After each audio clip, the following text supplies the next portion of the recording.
Hmm. Good morning, good afternoon, or good evening, depending on where you are in the world when you hear this. My name is Jessica Corvo, and I'm a survivor of family violence. I'm also an Ironman, an international public speaker, a corporate powerhouse. I've climbed ladders in corporations from 15,000 to number 13. I've worked alongside with millionaires and billionaires. I've lived in 4 different countries. I've made friends all over the world. I've had partnerships all over the world. I've done a lot of good. I've done a little bit of bad, but I always do my best. And in context of mental health awareness, I'm doing a lot of workshops and helping others share their journey and share strategies and tools on how they proactively manage their mental health. I'm lucky. Over the course of 10 years, before realizing that my family was abusive, I didn't have the questions to ask. I didn't have the awareness. I just didn't know. I didn't know that I was in a process of sublimation, taking a socially unacceptable situation and turning it into a positive social situation. I didn't know any of this stuff. And I didn't know what questions to ask. And after 4 therapists over the course of 10 years in multiple places around the world, I'm blessed because nobody gave me a label. Nobody said that I was bipolar. Nobody said that I was panic. Nobody said that I was depressed. Nobody said that I was, having any of these issues. And at the time, I begged these therapists and mental health professionals to tell me what was wrong with me. And there was nothing wrong with me. I was in a situation, and perhaps, I was trauma bonded, perhaps I was conditioned, perhaps, all these different things. And I didn't, it wasn't bad per se, according to the therapist, because I was functioning. And I still did everything I needed to do, and I still got on with it. So in context to having all of these triggers and messages in my heart that need to come up, and I don't think about it, I feel it. And there's so many beautiful moments. And so last night, this is what I would like to read to you. The topic for this session for Mental Health Awareness Month is going to talk about strong people and how do you define strength and what does it take to be strong. And even strong people need support. And so I'm going to take little snippets from now until Mental Health Day to Mental Health Month in order to share what it means to be strong and what happens when strong people don't have a support network, and deeper meaning and perhaps self-serving why I do the stuff I do. So this is what came out last night, and this was the release. Jessica Corvo was celebrating life, #perspective. And this is also why I'm a writer. A friend came up to me and said, Jess, honestly, I get it. The abuse was unclear to me, but considering you still tolerate certain behaviors indicates that you have been through it. What was normal is not actually normal at all. I would like to honor you in the warrior journey. I said, it's all good. I can talk about it and not be affected by others. It hasn't stopped me from accomplishing my goals. It is what it is. My friend, I know, I'm just saying, your father tried to kill you, and despite living on the other side of the world, you still came home to see your family. You did this for years. That's not normal. I know. When did he try to kill you? Strangulation in 2004, loaded gun 2009.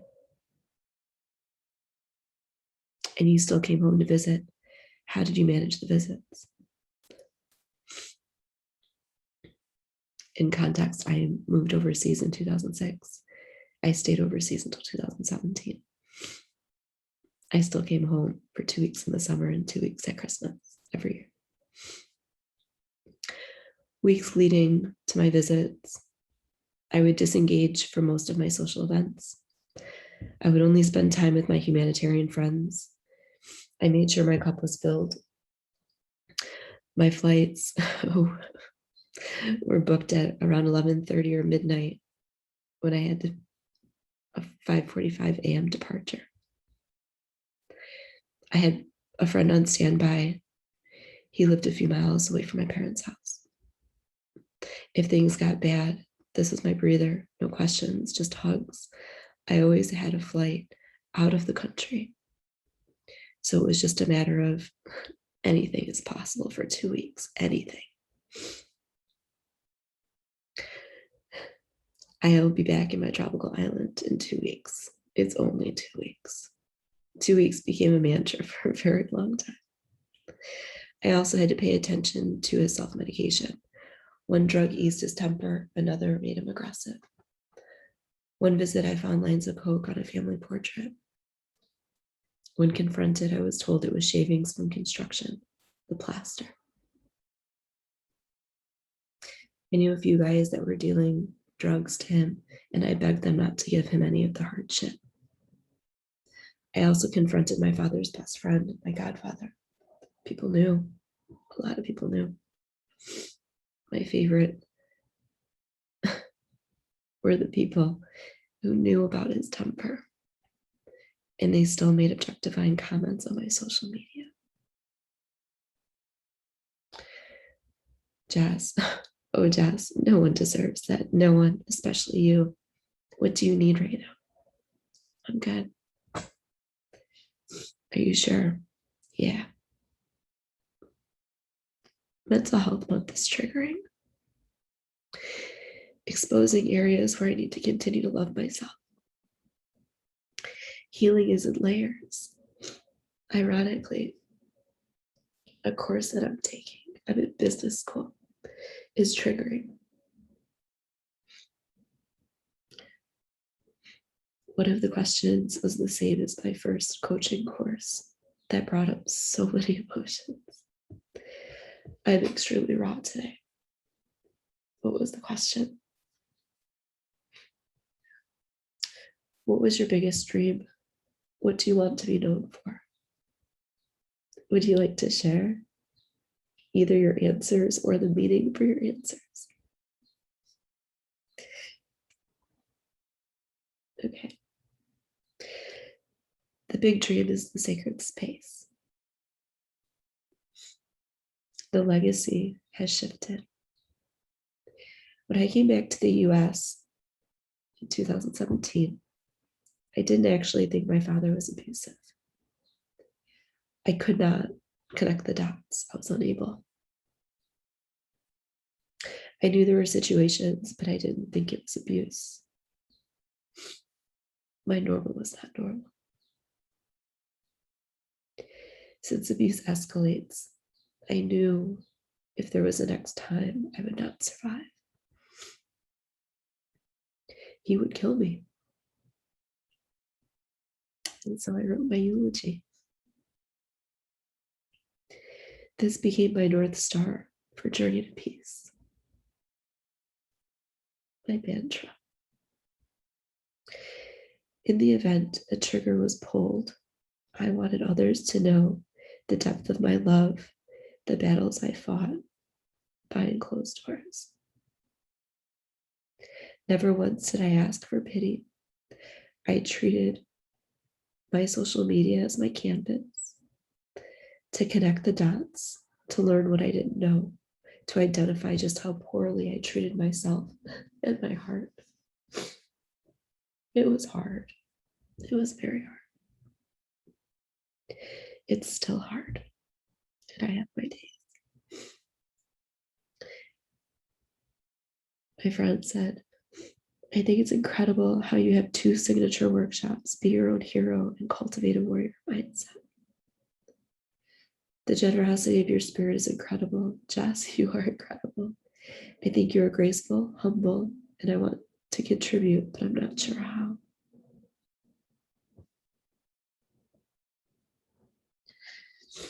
It's all good.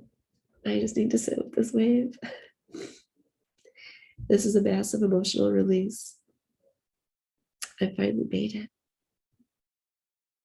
I have my own apartment in Chicago. I can ugly cry in peace. I can have puffy eyes and block out the world. I don't have to hide my tears in the shower or bury my face in a pillow. I don't have to pretend. My proudest moment at this exact, my proudest accomplishment at this exact moment. I can't see because I'm crying. Sorry, I'm reading what I wrote last night.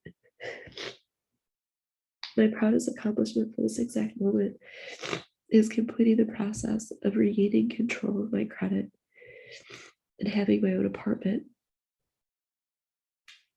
I pay my bills. I cook my food. I walk my dogs. I love, and man, do I love hard. I made it. They didn't harden my heart.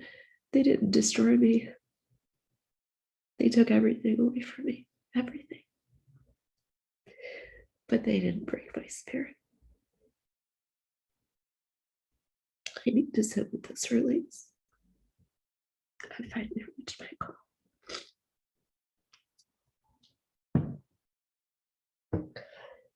I wrote that 5 hours ago.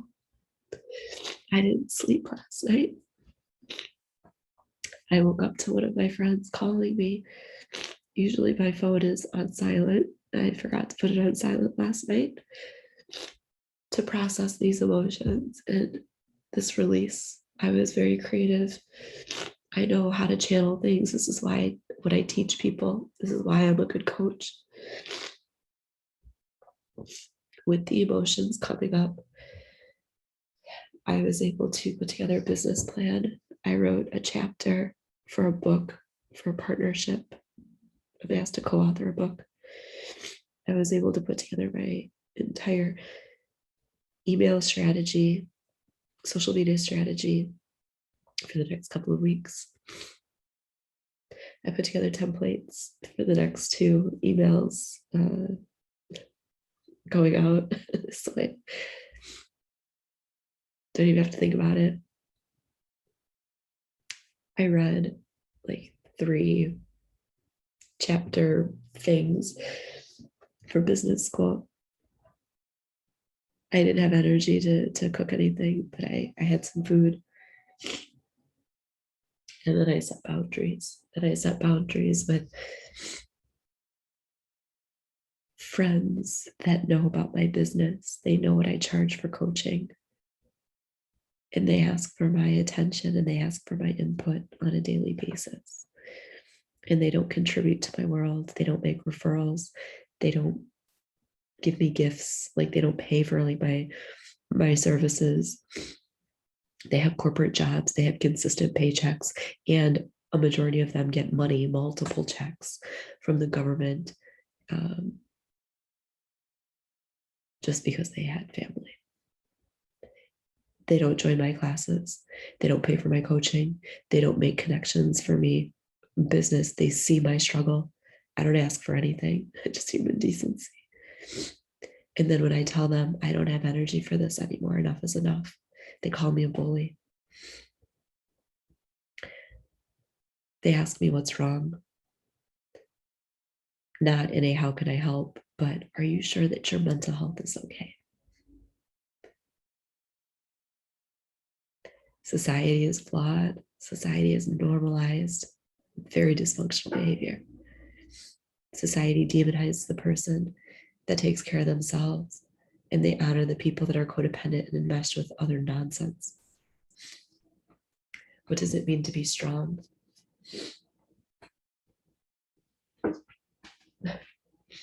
Such a good question.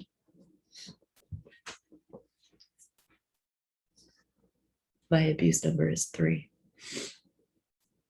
can be around anybody. If I have 3 people that say the same thing, even if it goes along my sense of self and what I know to be true, 3 people will destroy and distort my sense of reality.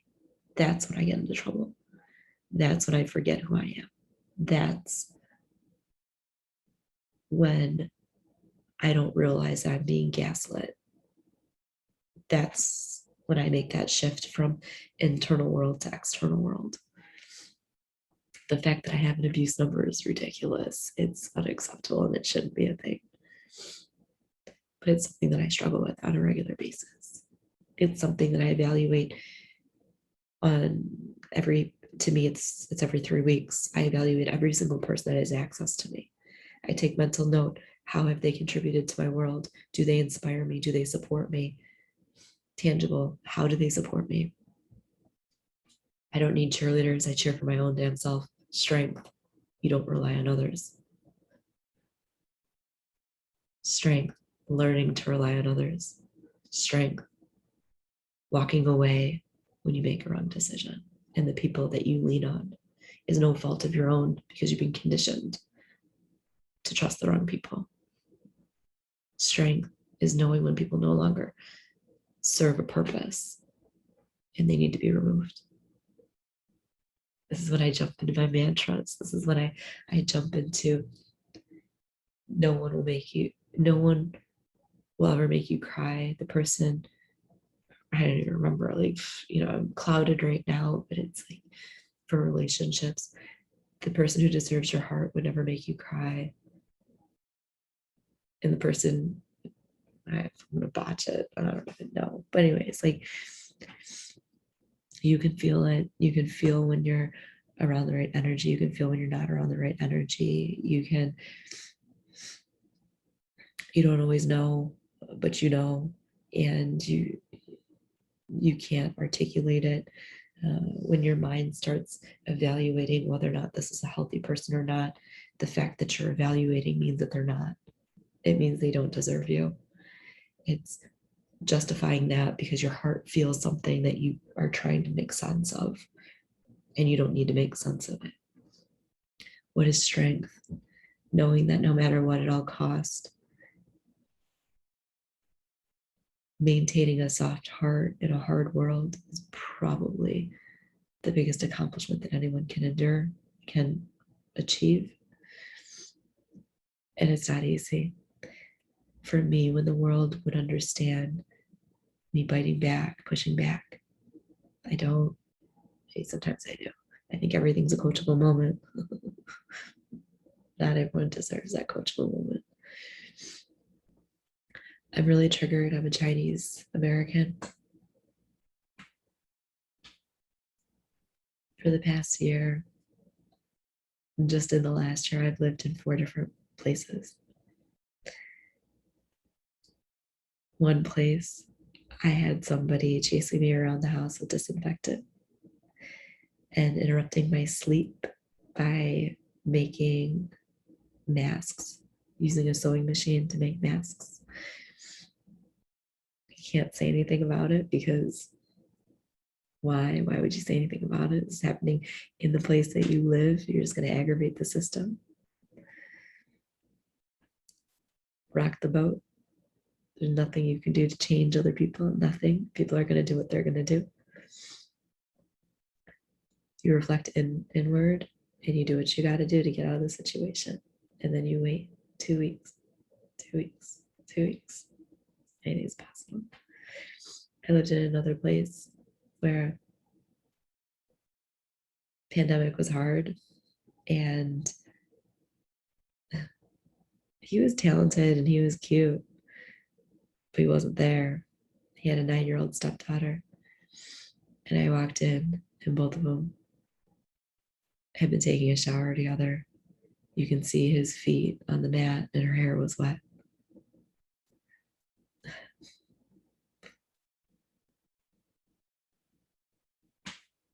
Another place that I lived,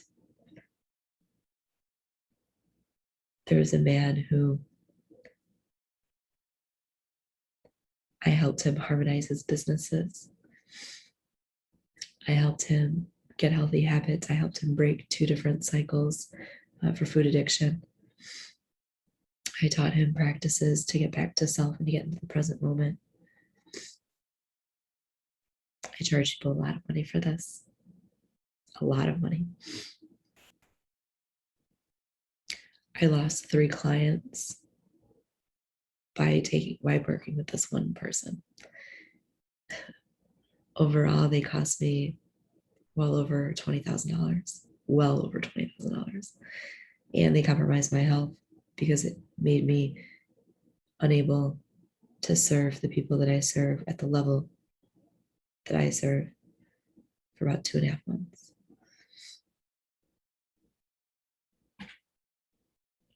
And the last place that I'm living is my own apartment. To get here, it's taken me two, maybe almost 2.5 years. The ironic part is, despite the money that you make, despite the money that you have, despite the passport, despite the experience, one of the flaws in the US system is that you don't exist unless you have credit. If you look up my credit, I'm 37 years old and I have 36 years of credit.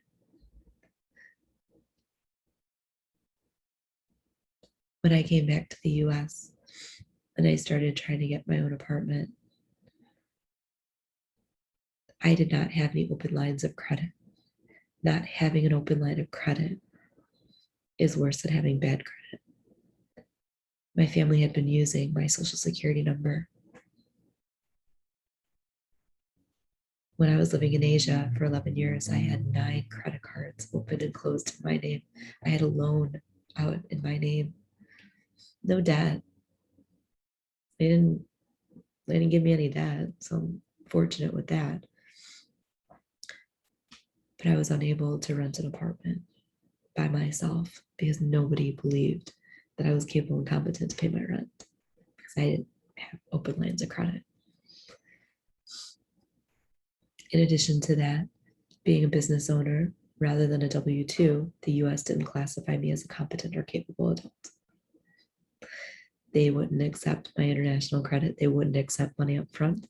They wouldn't accept anything because I did not have 3 years of tax returns proving consistency as a business owner.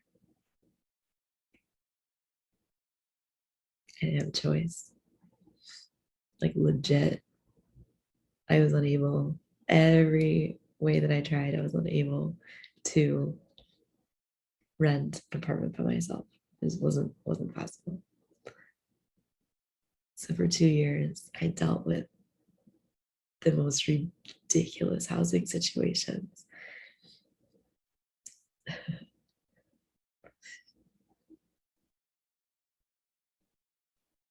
I laugh, and now in the moment, it was hard. It was really hard. Dealing with your family, being estranged from your family, looking over your shoulder because you're a survivor of gun violence, and you know logically that the next level of abuse is pulling the trigger. Emotionally, you're in a community that doesn't want to understand domestic violence. They don't want to understand the warrior journey. They don't want to know. If they acknowledge it, it means they need to confront whether or not they're abusive. They need to confront what has been socially accepted and normalized. They need to confront on how terrible the majority of them have treated me. When I broke my silence, my father tried to kill me in 2004 by strangulation, in 2009 by a gun. There were many times that I tried breaking my silence, and I did break my silence, and I told my friends. The first 5 people that I spoke to, they tried to have sex with me. I was like this. I was crying. I needed a hug, and they tried to have sex with me.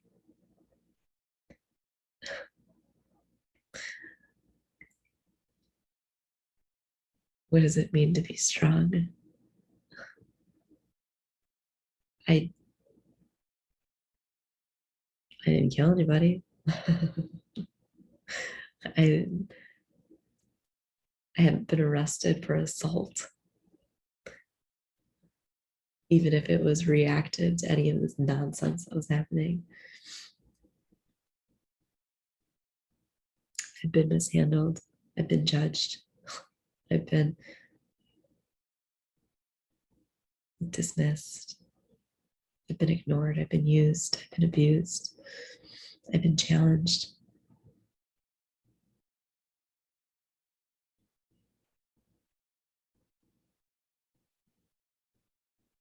But I still got up every day. I stayed in my lane. I pay my bills. I cook my food. I work out.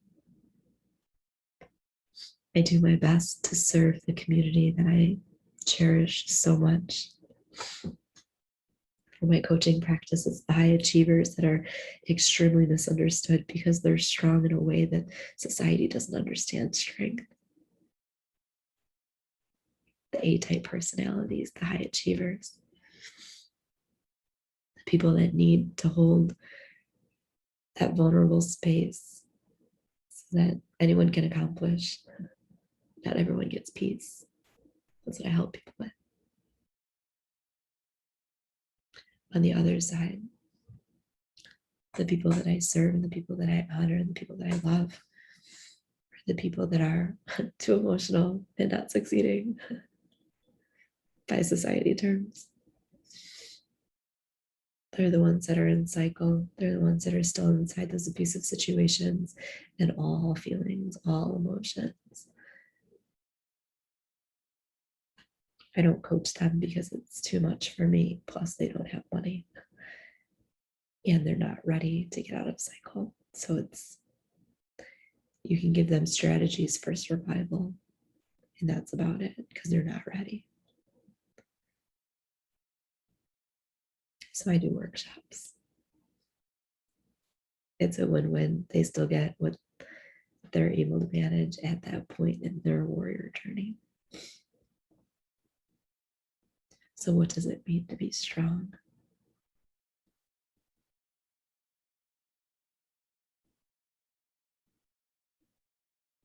When the world can understand you biting back and finally saying enough is enough.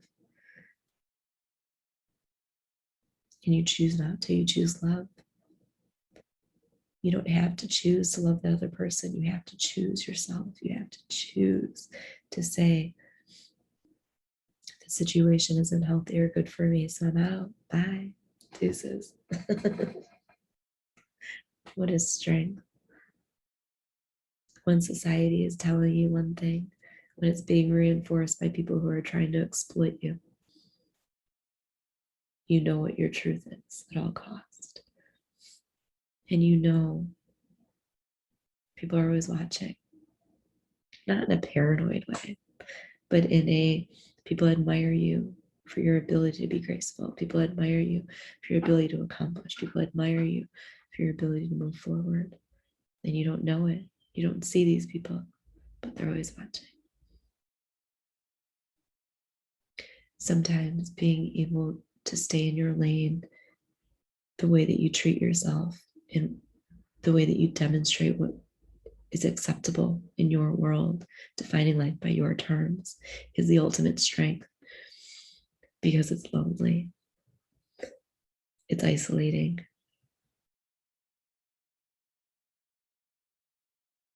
but it's filled with hope and optimism. And whether you're religious or spiritual or just a warrior, you know that no matter what, it takes a little bit of rain and a lot of sunshine to make a rainbow. You resent the fact that you're a walking bumper sticker. And sometimes you just need a hug. But you learn how to hug yourself. You learn how to hold space when you need it. What does it mean to be strong? Reframing a situation until it's something that's useful to you. What does it mean to be strong, to have compassion and understanding and tolerance for people when they do the best that they can, while it's also recognizing if they're not at a level that is healthy for you, you can love them from a distance. Good intentions does not equal a seat at my table or access to me. That's strength. Saying no, Jane Fonda your way through life. No is a complete sentence.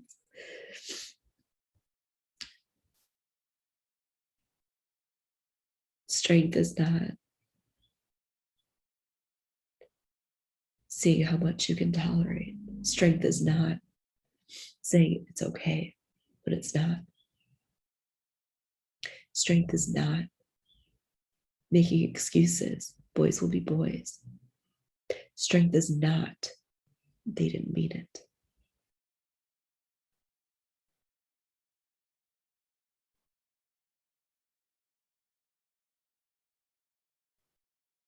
One time is a mistake, 2 times is a decision.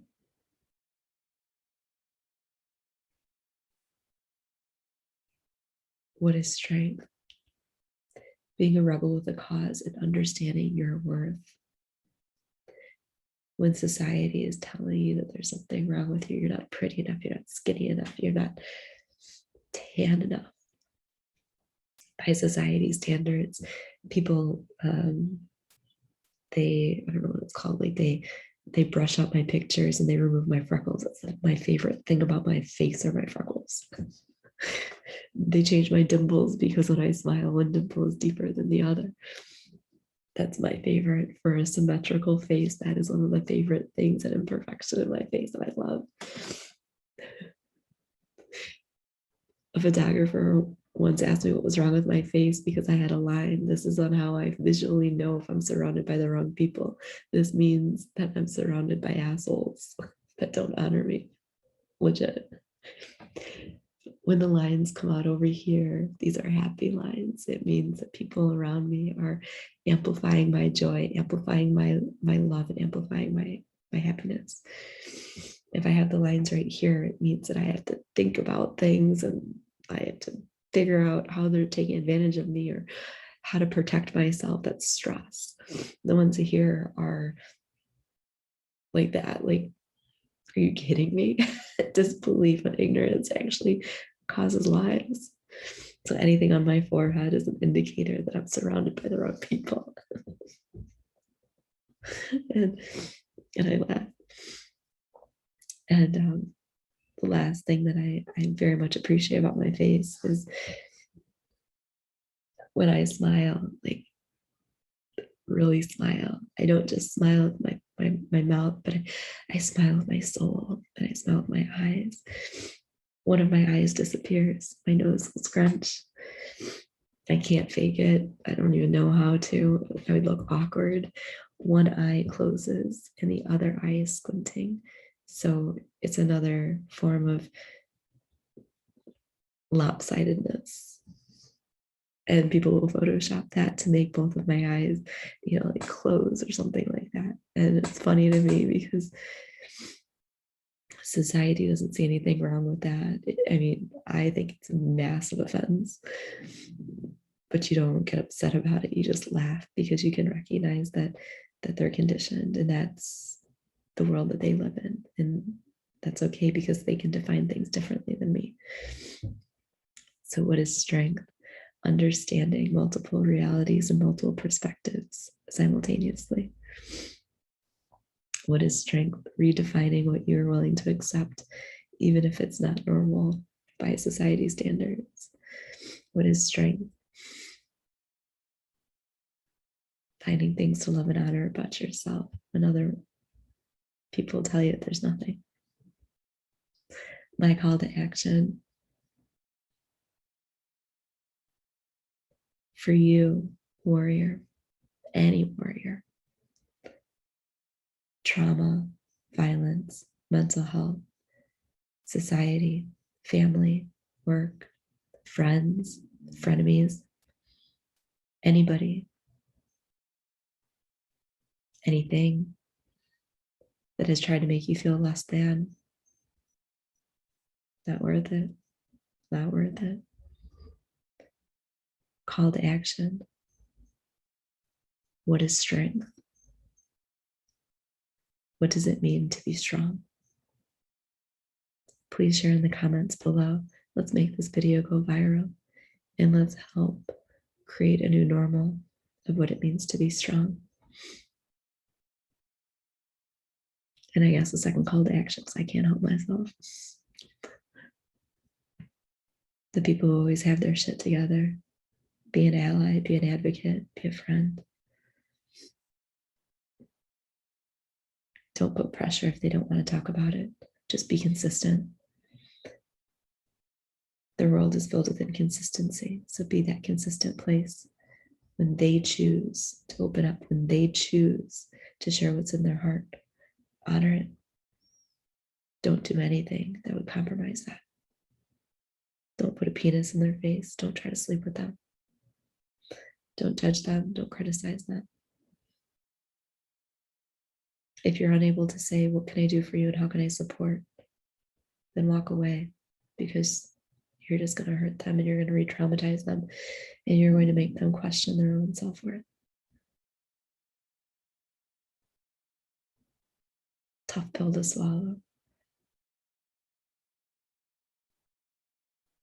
Thank you for letting me share. What is strength?